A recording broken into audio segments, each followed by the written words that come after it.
नमस्कार, मैं पुनः आपके सामने नई ऊर्जा नई जोश के साथ नव वर्ष के प्रथम दिन अर्थात 1 जनवरी 2021 का स्वागत करते हुए आप सभी बच्चों के लिए एनटीपीसी आरआरबी प्रथम स्तरीय परीक्षा सीबीटी 1 से जुड़े जीएस से जुड़े 50 अति महत्वपूर्ण प्रश्न, जीएस से जुड़े 50 प्रकार के अति महत्वपूर्ण प्रश्न के साथ सामने खड़ा हूं इस बात के लिए कि आप मेरे द्वारा बताए गए प्रश्नों को देखें, समझें, याद करें, ताकि जीएस जो कि तकरीबन 40 नंबर आपको कैरी करता है, 15 नंबर जो विज्ञान के क्षेत्र का है उसको बताया जा चुका था। अब जो बचे प्रश्न हैं उसके लिए मैं आपके सामने हूं। उम्मीद करता हूं कि आप मेरे द्वारा अब जो प्रश्न बताए जा रहे हैं, जिस प्रकार के प्रश्न बताए जा रहे हैं उसको सुनेंगे, बार बार सुनेंगे, लिखेंगे और याद कर लेंगे। निसंदेह मानिए 60% 70% क्वेश्चन तो कम से कम मिलना है। ज़्यादा इसलिए नहीं बोल रहे हैं कि अति उत्साहित नहीं होना है, न मुझको न आपको परीक्षा के दौरान। तो एक आंकड़ा की हाँ एक अपेक्षा की जाती है कि 60-70% तो प्रश्न मिले, वो भी 50-60 प्रश्नों में, तो ये काफ़ी बड़ी बात हो जाती है कि अगर 50% भी क्वेश्चन मिल जाता है, चूंकि जीएस की तो काफ़ी मोटी मोटी किताबें होती हैं। तो अब चलिए हम लोग शुरू करते हैं एक वाक्य के साथ। सफलता किसी की मोहताज नहीं होती, वह करने वाले के क्षमता पर निर्भर करती है। सो we have to work hard for getting or for achieving the success. We have to achieve the success. So now we start. अब देखिए एनटीपीसी काफ़ी महत्वपूर्ण परीक्षा, जीएस की तैयारी, पता नहीं कहाँ से शुरू करें, पता नहीं कैसे शुरू करें। तो चलिए शुरू करते हैं। अब हम लोग कुछ चीज़ों को जो है क्रमवार से समझने की कोशिश करेंगे। अब जैसे पहला टॉपिक मैं लेता हूं स्वतंत्रता दिवस, कि भाई कौन देश कब आज़ाद हुआ, भारत के बारे में पूछ दिया गया, पता होगा 15 अगस्त। अमेरिका के बारे में पूछ दिया, पता होगा 4 जुलाई। नेपाल के बारे में पूछ दिया, नहीं पता होगा। क्यों? चूंकि नेपाल एक ऐसा देश है जो कभी भी किसी भी बाह्य आक्रमणकारी का बाह्य किसी राष्ट्र के अधीन नहीं रहा। सो नेपाल याद रखिए। इस सवाल को इस तरह से भी पूछा जा सकता है कि कौन सा देश निम्नलिखित में से कौन सा देश कभी किसी का गुलाम नहीं रहा। अगर उसके अंदर आपको नेपाल के ऑप्शंस आते हैं, so you will move toward Nepal. ठीक है। अब जो सामान्यतः 1-2 प्रश्न आ जाते हैं भारत में प्रथम, सामान्यतः 1-2 प्रश्न आ जाते हैं भारत में प्रथम, याद कर लेना है। भारत के प्रथम प्रधानमंत्री जवाहरलाल नेहरू, भारत के प्रथम राष्ट्रपति राजेंद्र प्रसाद, भारत के प्रथम उपराष्ट्रपति सर्वपल्ली राधाकृष्णन, भारत के प्रथम गृह मंत्री सरदार वल्लभ भाई Patel, iron man of India, Bharat के प्रथम शिक्षा मंत्री मौलाना अबुल कलाम आज़ाद, भारत के प्रथम रक्षा मंत्री बलदेव सिंह चोकर। ये क्वेश्चन थोड़ा ट्रिकी है, याद रखना है कि भारत के प्रथम रक्षा मंत्री कौन है? बलदेव सिंह चोकर। भारत की पहली महिला मुख्यमंत्री सरोजिनी नायडू, भारत की पहली महिला राज्यपाल सुचेता कृपलानी। याद रखने की जरूरत है। ठीक है। यह सवाल जो है भारत में प्रथम सेगमेंट से है, जिसको हम लोगों को याद कर लेना है। अब सवाल आता है भारत में प्रथम लोकसभा अध्यक्ष जीवी मावलंकर, मावलंकर जी की जयंती मनाई जाती है। ये चीजें हम लोगों को याद रखनी है। अब सवाल आता है जनक से जुड़ा हुआ कि भारत में अंतरिक्ष विज्ञान के जनक कौन है? विक्रम साराभाई। भारत में अंतरिक्ष विज्ञान के जनक कौन है? विक्रम साराभाई। सामान्यतः इस तरह के प्रश्नों को आपको याद रखना है। अब सवाल अब इस तरह से आ सकता है, वह कौन सी ऐसी पक्षी है जो चारों दिशाओं में देख सकती है? Humming bird. वह कौन सी ऐसी पक्षी है जो अपने गर्दन को दोनों तरफ घुमा सकती है? महत्तम। तो उसमें एक और अच्छा नाम आता है उल्लू का। अब सवाल आता है हमारे शरीर का, जो कि मैंने आपको बताया था, उसको भी ध्यान दे देंगे कि भाई मानव शरीर की सबसे बड़ी हड्डी कौन होती है? जांघ की हड्डी, जिसको क्या बोलते हैं? फीमर। उसको क्या बोलते हैं? फीमर। सबसे छोटी हड्डी कौन होती है? स्टेप्स। स्टेप्स कहाँ की हड्डी को कहते हैं? कान की हड्डी को कहते हैं। याद रखना है एक कान में कुल 3 हड्डियां होती हैं, अर्थात 2 कान में टोटल छोटी छोटी 6 हड्डियां होती हैं। इस चीज को याद हम लोग रख लेंगे। अब जो है सवाल हमारे अंदर आता है कि भाई उस दिन बताए थे आपको, इसमें भी एक क्वेश्चन आ गया है तो उसको भी थोड़ा देख लेंगे कि who is the founder of ecosystem, who is the founder of ecosystem. तो इकोसिस्टम के जनक किनको माना जाता है, तो ऑर्थर ट्रांसले। इकोसिस्टम के जनक किनको माना जाता है, ऑर्थर ट्रांसले। ऑर्थर ट्रांसले को इकोसिस्टम का जनक माना जाता है। अब फिर हम लोग आगे की ओर बढ़ते हैं कि भाई आपसे सवाल पूछ दिया कि समुद्र में बाहर की चीजों को देखने के लिए किस उपकरण का इस्तेमाल किया जाता है। समुद्र में अगर कोई शिप पानी के अंदर है, जिसको पनडुब्बी कहते हैं, अगर कोई सबमरीन पानी के अंदर है तो बाहर की चीजों को देखने के लिए, समुद्र के अंदर से बाहर की चीजों को देखने के लिए कौन सा उपकरण व्यवहार में लाया जाता है। आंसर आपको पता होना चाहिए, पेरिस्कोप।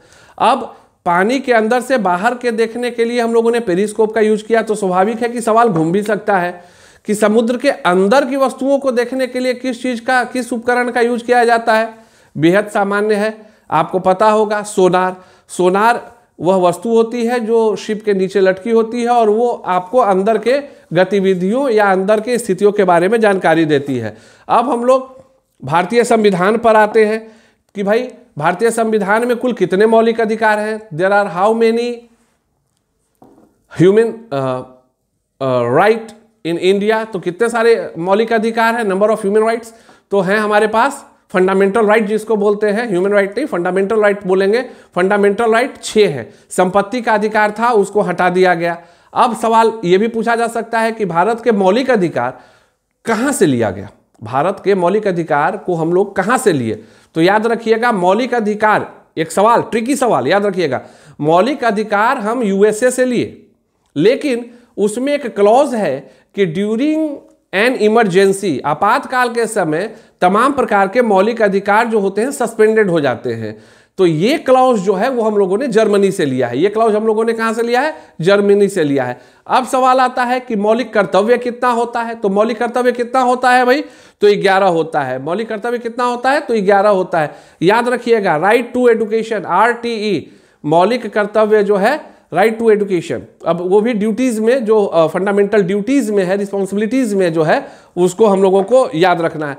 अब जो अगला सेगमेंट में बार बार बच्चों से कहता हूं कि आज के समय में हम लोग काफी जगह ध्यान देते हैं लेकिन छोटी छोटी चीजों को भूल जाते हैं। अब जैसे कुछ प्रमुख देश, जो कुछ प्रमुख देश हैं उनकी राजधानी, भारत की राजधानी तो सब जानता है भाई, नई दिल्ली है। चीन की राजधानी सब जानता है। अब आपको यूरोपियन कंट्री जो छोटे छोटे इंपॉर्टेंट हैं, अब जैसे आपसे पूछ दिया गया कि स्विट्जरलैंड की राजधानी कहाँ है। सामान्यतः हम लोगों के मन में स्विट्जरलैंड के साथ नाम आता है जिनेवा का, लेकिन नहीं, स्विट्जरलैंड की राजधानी कहाँ है, बर्न है। स्विट्जरलैंड की राजधानी कहाँ है, बर्न है। गांधी जी से जुड़ा हुआ जगह कौन था, दक्षिण अफ्रीका। तो दक्षिण अफ्रीका के बारे में भी पूछा जा सकता है, तो आपको याद रखना है केपटाउन है। दक्षिण अफ्रीका की राजधानी कहाँ है, केपटाउन है। तो इस तरह का जो है, डेनमार्क की राजधानी कहाँ है, तो कोपेनहेग है। मतलब सार में समझिए, जो प्रमुख राष्ट्र हैं उनकी राजधानी को याद कर लीजिएगा, एक आध सवाल पक्का गिर जाएगा। अब आपके पास जो अगला प्रश्न आता है हमारे सौर मंडल से आता है कि भाई सौर मंडल में सबसे गर्म ग्रह कौन सा है। स्वाभाविक है बुध है। क्यों है, चूंकि वो नजदीक है। तो इसके लिए अब क्या करना है, दिमाग में हम लोगों को कॉन्सेप्ट बैठा लेना है कि हम लोगों को दूरी के आधार पे ही अपने दिमाग में सौर मंडल के ग्रहों को सजा लेना है। तो सबसे नजदीक कौन है सूर्य के, बुध। उसके बाद कौन है, शुक्र। शुक्र के बाद कौन है, पृथ्वी। पृथ्वी के बाद कौन है, मंगल। मंगल के बाद कौन है, बृहस्पति। बृहस्पति के बाद कौन है, शनि। शनि के बाद कौन है, यूरेनस। यूरेनस के बाद कौन है, नेपच्यून। अब 8 ही हैं, पहले 9 था, नेपच्यून के बाद प्लूटो आता था। लेकिन आपको इस बात को याद रखना है कि जहां बाकी जो सूर्य, अगर ये सन है तो बाकी जो है वो इस तरह से परिक्रमा करता है, तो जो नेपच्यून है वो क्या करता था, प्लूटो, वो नेपच्यून के पाथ को काटता था। वो क्या करता था, नेपच्यून के पाथ को काटता था। और उसकी आकार भी जो है काफी छोटी थी, जिसके कारण बाद में इस प्लूटो को हटा दिया गया और सिर्फ हम लोगों को रखा गया कि 8 ही ग्रह हैं महत्वपूर्ण ग्रह, जो कि नेपच्यून के बाद समाप्त हो जाते हैं। अब भारतीय अगर पुरस्कार के दृष्टि में लिया जाए तो करंट अफेयर्स में अगर किसी भारतीय को कोई बड़ा विश्व स्तरीय या प्रतिष्ठित अवार्ड मिला है तो याद कर लेंगे। सामान्यतः पुराने में आपसे ये पूछा जा सकता है कि भारत में प्रथम किस भारतीय को नोबेल प्राइज दिया गया, तो भाई रविंद्रनाथ टैगोर को दिया गया। अब इसमें थोड़ा और ट्विस्ट हो सकता है कि रविंद्रनाथ टैगोर को कब दिया गया, तो 1913 में दिया गया। तो इस तरह से हम लोग कर लेंगे। अब फिर आते हैं जो हम आपको बोलते हैं बार बार डैम्स के बारे में। हम क्या बोलते हैं? डैम्स के बारे में, कि अब आपको डैम के बारे में भी पता रखना है। अब जैसे मैं 3 4 5 महत्वपूर्ण डैम के बारे में आपको बता दे रहा हूं कि कौन डैम कहाँ है। तो जैसे प्रमुख डैम क्या है? नागार्जुना बांध। नागार्जुना बांध कहाँ है भाई? तो तेलंगाना में है। पहले आंध्र प्रदेश में था, अब तेलंगाना हो गया। किस नदी पर है? तो कृष्णा नदी पर। हीराकुंड बांध कहाँ है? तो उड़ीसा में है। किस नदी पर है? तो महानदी पर। भाखड़ा नांगल बांध कहाँ है? तो between the border of Himachal Pradesh and Punjab. किस नदी पर है? सतलज नदी पर। टेहरी बांध कहाँ है? उत्तराखंड में। किस नदी पर है? भागीरथी नदी पर। तो ये 4-5 जो है इंपॉर्टेंट डैम्स आपको याद रखने हैं। अब इसमें क्वेश्चन ये भी आ सकता है कि कौन सबसे बड़ा बांध है, तो भैया भाखड़ा नांगल है। लेकिन अब गौर से सुनिएगा, बिगेस्ट एंड लॉन्गेस्ट ये अलग टर्म है। अगर आपसे ये पूछ दिया गया कि कौन सबसे लंबा बांध है, मतलब कौन सा बांध सबसे लंबा बांध है, तो हमारा आंसर क्या हो जाएगा? हीराकुंड हो जाएगा। क्या हो जाएगा? हीराकुंड हो जाएगा। Very good. तो इस तरह से आप इसको करेंगे। अब सामान्यतः केमिस्ट्री से जुड़ा हुआ एक टाइप रहता है, लेकिन वो जीके में जीएस में भी पूछा जाता है कि जो सूर्य से जो ऊर्जा होती है, निकलती है, सूर्य से जो ऊर्जा निकलती है वो किस का उदाहरण है, वो किस प्रक्रिया का उदाहरण है। हमेशा याद रखिएगा, नाभिकीय संलयन, जिसको क्या बोलते हैं? न्यूक्लियर फ्यूजन बोलते हैं। क्या बोलते हैं? न्यूक्लियर फ्यूजन बोलते हैं। नाभिकीय संलयन 2 होता है, न्यूक्लियर फ्यूजन, न्यूक्लियर फिजन। एक को कहते हैं नाभिकीय संलयन, दूसरे को कहते हैं नाभिकीय विखंडन। तो आपको हमेशा याद रखना है, सूर्य से प्राप्त ऊर्जा जो होती है वो न्यूक्लियर फ्यूजन से होती है, नाभिकीय संलयन से होती है। अब सामान्य सवाल आता है कि भाई धरती पर पृथ्वी पर पाया जाने वाला सबसे बड़ा स्तनधारी means biggest animal mammal under the mammal category on the planet. अगर प्लेनेट की बात हो रही है तो क्या हो जाएगा? ब्लू व्हेल हो जाएगा। क्या हो जाएगा? ब्लू व्हेल हो जाएगा। लेकिन सवाल को थोड़ा घुमा देगा कि धरती पर पाया जाने वाला सबसे बड़ा स्तनधारी जीव कौन है, तो ब्लू व्हेल नहीं होगा, तब हाथी होगा। क्यों? क्योंकि ब्लू व्हेल जल में पाया जाता है। तो अगर सतह की बात होती है, भूमि पर की बात होती है, तो हम लोग लिखेंगे कि हाथी, और अगर पृथ्वी की प्लेनेट की बात होती है तो हम लिखेंगे ब्लू व्हेल। तो ये ट्रिकी चीज होती है जिसको कि हम लोग ध्यान देते हैं, नहीं तो जानते हुए भी थोड़ा सा शब्दों को पढ़ने के कारण गलती हो जाती है। अब जैसा कि हम आपको बताए हैं कि आपको जो है जो अभयारण्य है, अभयारण्य के बारे में भी जानना चाहिए। अब जैसे भरतपुर अभयारण्य कहाँ है, तो राजस्थान में है। जिम ऑफ कॉर्बेट पार्क कहाँ है, तो हम कहेंगे कि उत्तर प्रदेश में है। काजीरंगा पार्क कहाँ है, तो हम लोग कहेंगे कि यहाँ है, आसाम में है। तो इस तरह से आप शॉर्टलिस्ट कर लेंगे जो इम्पोर्टेंट, एक तरह से कहिए कि जो भी पार्क और अभयारण्य जो भी हैं उन सभी चीज़ों के बारे में हम लोग जानकारी कर लेंगे, उसको याद कर लेंगे। अब उसके बाद भारतीय अगर इतिहास में स्वतंत्रता आंदोलन के दौरान किसी व्यक्ति के विषय में सबसे ज़्यादा जानना रहता है या ज़्यादा प्रश्न आते हैं, आक्रामक व्यक्ति थे सुभाष चंद्र बोस। तो आपको यह जान लेना है कि सुभाष चंद्र बोस का जन्म कब हुआ। सुभाष चंद्र बोस के पिताजी का नाम क्या था? सुभाष चंद्र बोस के पिताजी का नाम था जानकी नाथ बोस। सुभाष चंद्र बोस के पिताजी का क्या नाम था? जानकी नाथ बोस। तो ये हम लोगों को जान लेना जरूरी है। अब एक ट्रिकी सवाल बहुत छोटा है और आपसे गलती हो जाएगी कि आजाद हिंद फौज की स्थापना किसने की। सामान्यतः आप फरवरी में रहेंगे, आपको विकल्प में सुभाष चंद्र बोस मिलेगा, आप उस पर टिक लगा देंगे। लेकिन यहाँ ध्यान देने योग्य बात यह है, इस तरह से ही हम लोग इसको शॉर्टलिस्ट करते हैं कि आजाद हिंद फौज की स्थापना सबसे पहले कैप्टन मोहन सिंह ने की थी। किसने की थी? कैप्टन मोहन सिंह ने की थी। कैप्टन मोहन सिंह से कौन जुड़े? साथ में थे रास बिहारी। कैप्टन मोहन सिंह के साथ कौन थे? रास बिहारी। इन्होंने 1943 में आजाद हिंद फौज की स्थापना जापान में की। कहाँ की? अब सवाल है आजाद हिंद फौज की स्थापना कहाँ हुई? जवाब दे देंगे जापान में हुई। लेकिन उसके बाद immediate after the establishment of Azad Hind Fauj, Ras Bihari Bose ने उसको किसे दे दिया? सुभाष चंद्र बोस को। रास बिहारी बोस ने उसे किसको दे दिया? सुभाष चंद्र बोस को। तो सामान्यतः हम लोग हड़बड़ी में टिक लगा देते हैं सुभाष चंद्र बोस, लेकिन जानना चाहिए कि अगर आपके ऑप्शंस में मोहन सिंह है तो मोहन सिंह पहले होंगे, रास बिहारी बोस है तो फिर रास बिहारी बोस है अगर तो उनका नाम आएगा। अब ये दोनों नहीं है और सिर्फ सुभाष चंद्र बोस है तो सुभाष चंद्र बोस पे टिक लगा दीजिए। प्राचीन भारतीय इसमें भी एक सवाल आता है कि आप पूछ दिया कि प्राचीन भारत में सबसे पहले चिकित्सक कौन थे, प्राचीन भारत में सबसे पहले चिकित्सक कौन थे? डॉक्टर। तो भाई डॉक्टर कौन थे? चरक थे। डॉक्टर कौन थे? चरक थे। सर्जन कौन थे, जिसको शल्य चिकित्सक बोला जाता है? सुश्रुत थे। चरक के बाद कौन हुए? शल्य चिकित्सक। डॉक्टर के बाद क्या हुए? सर्जन। सर्जन कौन थे? सुश्रुत थे। फिर पूछा जाएगा योग के जन्मदाता कौन थे प्राचीन भारत में? हम लोग सभी जानते हैं पतंजलि जी थे। और उसके बाद लास्ट में एक और कि भाई प्राचीनतम गणितज्ञ के रूप में भारत में किनको प्रधानता दी जाती है? तो किनको दी जाती है? आर्यभट्ट को दी जाती है। किनको दी जाती है? आर्यभट्ट को दी जाती है। सवाल का दूसरा तरीका, शून्य की खोज किसने की? अगर सवाल बदल कर आ गया कि शून्य की खोज किसने की, तो आपको याद रखना है कि जो first mathematician, renowned mathematician of India जाने जाते थे, जो हमारे ये थे आर्यभट्ट जी, वही उन्होंने ही शून्य की खोज की, उन्होंने ही शून्य की खोज की। अब जो मध्यकालीन आधुनिक भारत है, आधुनिक भारत, उसमें कुछ प्रकार के समाज की स्थापना की गई। ये भी आप सामान्य बुक में देख सकते हैं। इसको भी आप इस सेक्शन को याद कर लीजिएगा, एकाध ने एकाध गिरेगा। जैसे कि भाई आर्य समाज की स्थापना किसने की? दयानंद सरस्वती ने की। ब्रह्म समाज की स्थापना किसने की? राजा राम मोहन राय ने की। तो इस तरह से जो इंपॉर्टेंट अगर समाज और उसके संस्थापक के बारे में अगर जानकारी लेते हैं तो आप ले लीजिएगा। अब एक सवाल नॉर्मल है आपका, साइंस से ही है। फंडामेंटल यूनिट ऑफ लाइफ क्या है? फंडामेंटल यूनिट ऑफ लाइफ आपका सेल है। फंडामेंटल जीवन की प्रारंभिक इकाई, प्राथमिक इकाई क्या होती है? कोशिका होती है। सो फंडामेंटल यूनिट ऑफ लाइफ क्या हो जाता है? सेल हो जाता है। इसको आपको याद रखना है। एंड इन मैटर क्या हो जाता है? इलेक्ट्रॉन, न्यूट्रॉन, प्रोटॉन, जिसको कि हम लोग एटम के अधीन रखते हैं, जिसको कि हम एटम के अधीन रखते हैं। अब भारतीय राजनीति जिस रूप में है, पूरे विश्व में इसको माना गया है कि भाई भारतीय राजनीति, अगर राजनीति की बात आती है तो चाणक्य की बात आती है। क्यों? चाणक्य को एक बहुत ही विशिष्ट स्थान प्राप्त है राजनीति में।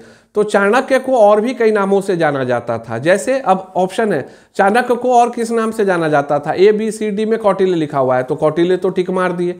अब कौटिल्य भी नहीं लिखा हुआ है तो आप देखिएगा कि विष्णुगुप्त लिखा हुआ है कि नहीं। क्यों? चूंकि चाणक्य का जो दो और नाम था, वो एक कौटिल्य और दूसरा क्या था? विष्णुगुप्त था। क्या था दूसरा नाम? विष्णुगुप्त था। अब अवार्ड्स के बारे में बात आती है तो स्वाभाविक चीज है कि आपको इस चीज को याद रखना है। अब जैसे इंटरटेनमेंट सेगमेंट में कि भाई ये बड़ा ही कॉमन प्रश्न काफी पहले से हम लोग देखते आ रहे हैं कि प्रथम दादा साहब फाल्के पुरस्कार किनको मिला? तो बॉम्बे टॉकीज अपने जमाने में, उस जमाने में एक सबसे फेमस टॉकीज हुआ करता था, बॉम्बे टॉकीज, जिनकी मालकिन का नाम देविका रानी था, जो खुद भी एक मशहूर अदाकारा उस जमाने में हुआ करती थी। तो प्रथम दादा साहब फाल्के पुरस्कार किनको दिया गया था?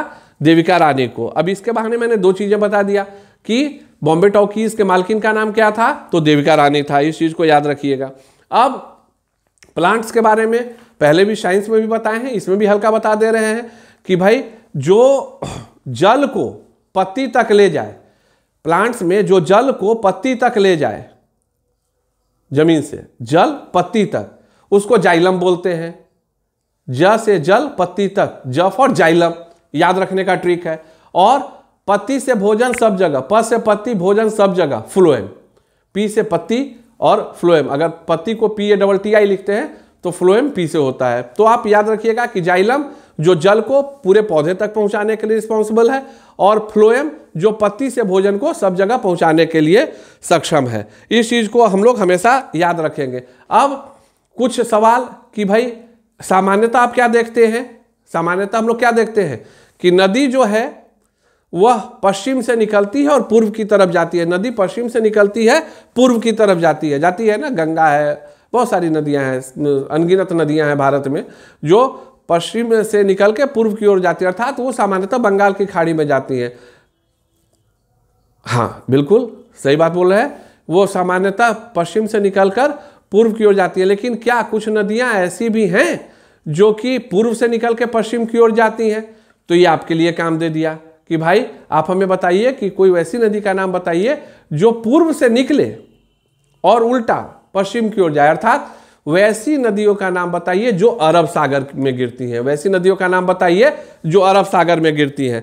तो इस चीज को अगर आप कर लीजिएगा तो आपका काम हो जाएगा। अब मैंने आपको क्या बताया, देश राजधानी 5-6 देशों का याद कर लेना है, 10 देश का जितना भी है, ओके। फिर हम लोग क्या बताए, देश और उसकी मुद्रा, देश और उसकी मुद्रा, पक्का एक आध गिरना है। अब देश और मुद्रा में अब गिरने के लिए क्या है, अब पूछ देगा आपसे रियाल कहाँ की राजधानी है, सऊदी अरब की है भाई। लीरा कहाँ की राजधानी है, तुर्की। लीरा कहाँ की मुद्रा है, रियाल कहाँ की मुद्रा है, तो सऊदी अरब। लीरा कहाँ की मुद्रा है, कहाँ की मुद्रा है लीरा, हाँ आया, तुर्की। वेरी गुड, जो कुछ लोग जानते भी हैं। उसी प्रकार से भारत की मुद्रा क्या है, रुपया है। उसी प्रकार से सार्क में और भी कई देश हैं जिनकी मुद्राओं का नाम रुपया है।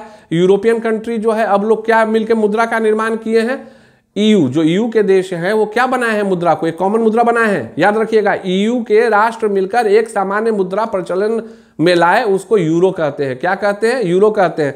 और उसी ईयू से, यूरोपीय यूनियन से अभी कौन सा देश निकल रहा है, ये सवाल आ सकता है कि वर्तमान में कौन सा निम्नलिखित में से राष्ट्र ईयू का सदस्य नहीं रहेगा या है, तो जवाब आएगा आपका ब्रिटेन, ग्रेट ब्रिटेन।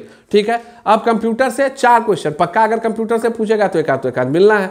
अब लैन, लैन का फुल फॉर्म क्या है, लोकल एरिया नेटवर्क। लैन का फुल फॉर्म क्या है, लोकल एरिया नेटवर्क। वैन, वैन का फुल फॉर्म क्या है, वाइड एरिया नेटवर्क। वैन का फुल फॉर्म क्या है, वाइड एरिया नेटवर्क। HTTP हम लोग गूगल करते हैं ना, कोई भी वेबसाइट पे लिखते हैं तो उसमें देखते होंगे कि HTTP है, तो HTTP का मतलब क्या होता है, hyper text transfer protocol. Hyper text HT transfer, फिर again T and protocol P, HTTP। www, अब गूगल कर रहे हैं www.google.com, ये www का फुल फॉर्म क्या है, वर्ल्ड वाइड वेब। क्या है, वर्ल्ड वाइड वेब। इस चीज को याद रखना है। अब हुआ कि भाई धरती पर सबसे ऊंचा स्थान, स्वाभाविक आप जवाब दे देंगे माउंट एवरेस्ट है।